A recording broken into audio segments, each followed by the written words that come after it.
Dia 7. Como enfrentar a morte. Lidar com a morte nunca foi tarefa fácil, mas numa cultura em que se cultua a juventude, aprender a enfrentar a morte é particularmente difícil. São raros os bons exemplos. Para as crianças que estão apenas começando a aprender sobre a morte, a perda de um animal de estimação ou amigo é uma experiência traumática e confusa. A melhor maneira de ajudar uma criança a enfrentar essa experiência dependerá de vários fatores, inclusive a idade, o quanto era apegada à pessoa que morreu e as circunstâncias da morte. Antes que possa ajudar o seu filho, no entanto, você precisa saber como você próprio reage diante da situação. A dor da perda geralmente tem vários estágios, tanto para as crianças quanto para os adultos. Precisamos ter consciência, principalmente, de que por mais forte que seja a nossa fé em Deus, provavelmente passaremos por estágios de raiva e negação. Precisamos enfrentar e superar em vez de reprimir. Embora não devêssemos esconder esses sentimentos dos nossos filhos, eles precisam saber que também sentimos isso. Precisamos de outros adultos que possam nos ouvir e nos ajudar a aceitar a situação. Uma criança nunca deve ser colocada na posição de conselheiro. Crianças pequenas podem fazer perguntas sobre a morte quando um animal de estimação ou um parente morrer.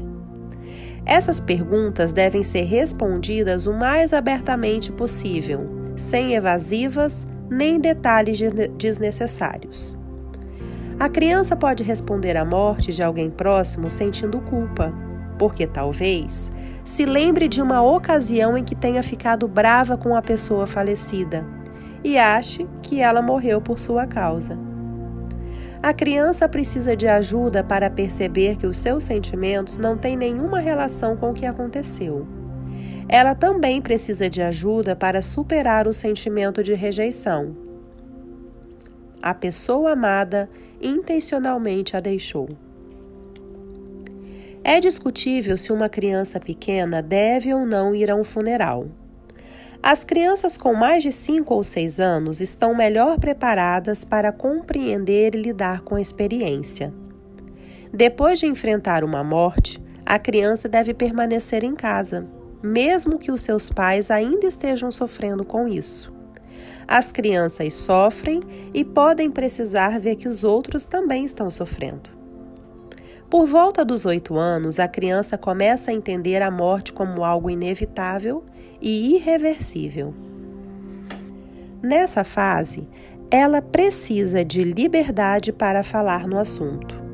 Evite zombarias e seja sensível aos medos da criança. A incerteza, agressividade e timidez geralmente são formas de se expressar o medo nessa idade.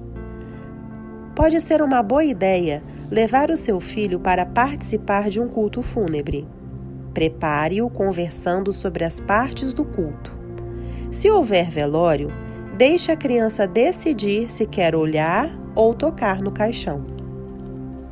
O adolescente pode entender melhor as implicações que a morte traz e toda a sua fatalidade.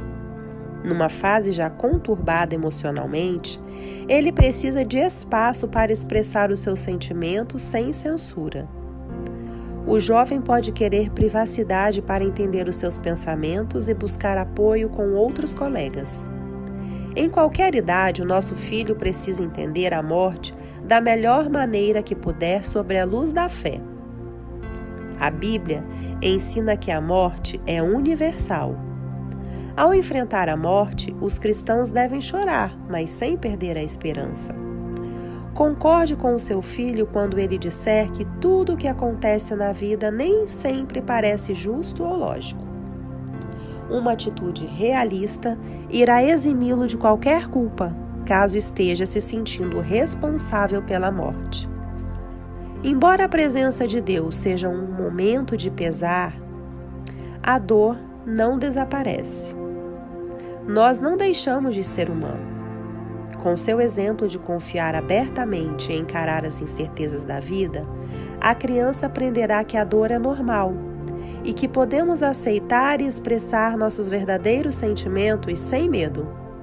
Ao preparar o seu filho para enfrentar a morte, você o estará libertando para que aproveite a vida.